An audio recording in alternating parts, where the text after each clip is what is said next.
Bismillahirrahmanirrahim. Assalamualaikum warahmatullahi wabarakatuh. Dalam hadis Ibnu Majah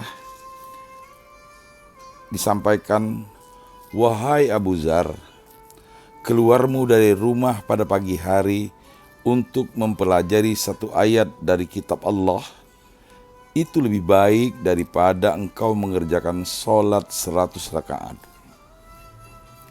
Sahabat mercusuar hati yang berbahagia, Profesor Ng Ai Kwang dari University of Queensland,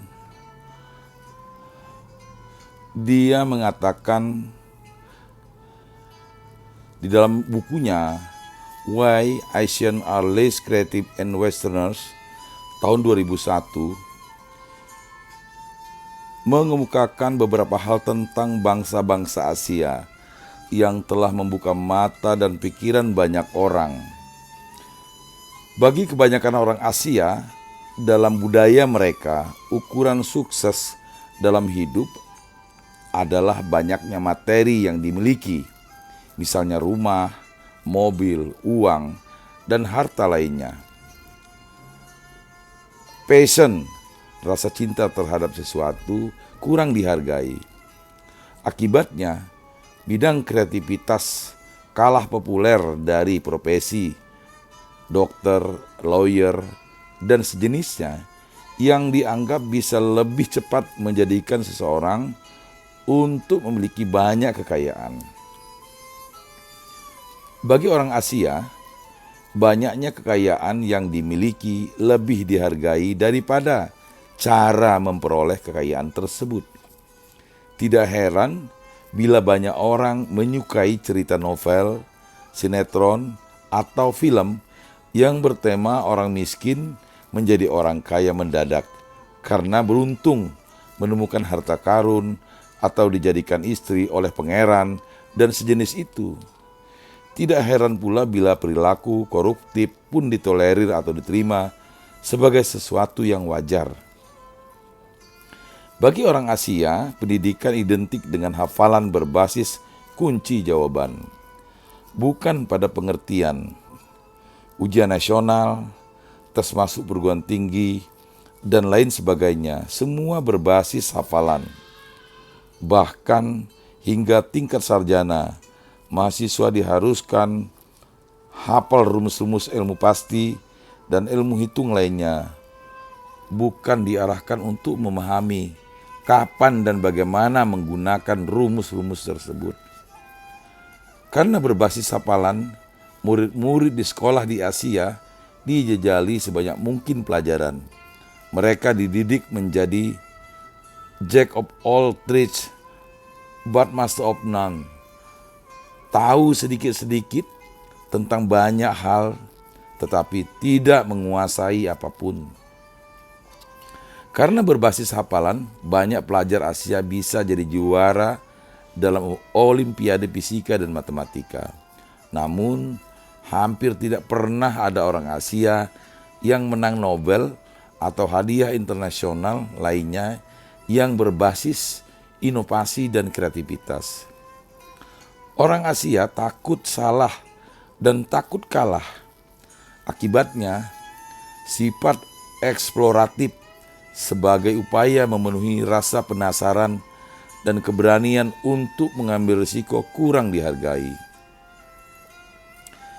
Bagi kebanyakan bangsa Asia, bertanya artinya bodoh. Oleh sebab itu, rasa penasaran tidak mendapat tempat dalam proses pendidikan di sekolah. Karena takut salah dan takut dianggap bodoh, di sekolah atau di dalam seminar atau workshop, peserta jarang mau bertanya. Tetapi setelah sesi berakhir, peserta mengerumuni guru atau narasumber untuk meminta penjelasan tambahan. Dalam bukunya, Profesor Ng Ai Kwang menawarkan beberapa solusi sebagai berikut. Yang pertama, hargai proses. Hargailah orang karena pengabdiannya, bukan karena kekayaannya. Yang kedua, hentikan pendidikan berbasis kunci jawaban. Biarkan murid memahami bidang yang paling disukainya. Ketiga, jangan jejali murid dengan hafalan, apalagi yang banyak hafalan. Apalagi juga dengan matematika. Untuk apa diciptakan kalkulator kalau jawaban untuk X kali Y harus dihafalkan? Biarkan murid memilih sedikit mata pelajaran, tetapi benar-benar dikuasainya.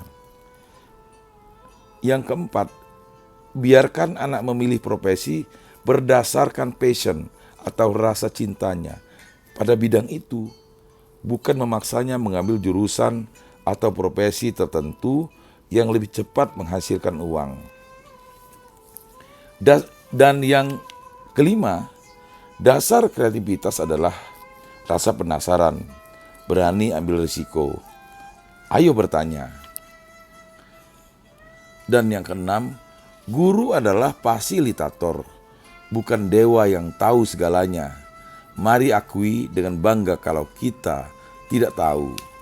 Dan yang terakhir, passion manusia adalah anugerah Allah, anugerah Tuhan. Sebagai orang tua, kita bertanggung jawab untuk mengarahkan anak kita menemukan passionnya dan mendukungnya. Sahabat mercusuar hati yang berbahagia, dapat kita tarik hikmah dari narasi di atas bahwa harapan terbesar kita adalah kita bisa memiliki anak-anak dan cucu yang cerdas, kreativitas, inovatif, tetapi juga memiliki integritas dan idealisme tinggi tanpa korupsi. Tentu saja dengan mengedepankan pendidikan iman sehingga anak mempunyai bekal ketakwaan dan keimanan.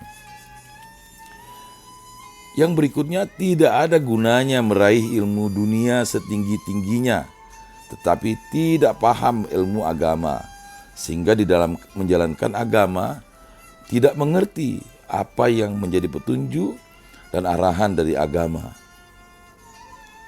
Dan yang terakhir, kelak di akhirat nanti akan ditanya tentang amal saleh apa saja yang sudah diperbuat. Hanya dengan memahami ilmu agamalah kita akan mampu berbuat amal saleh dengan benar.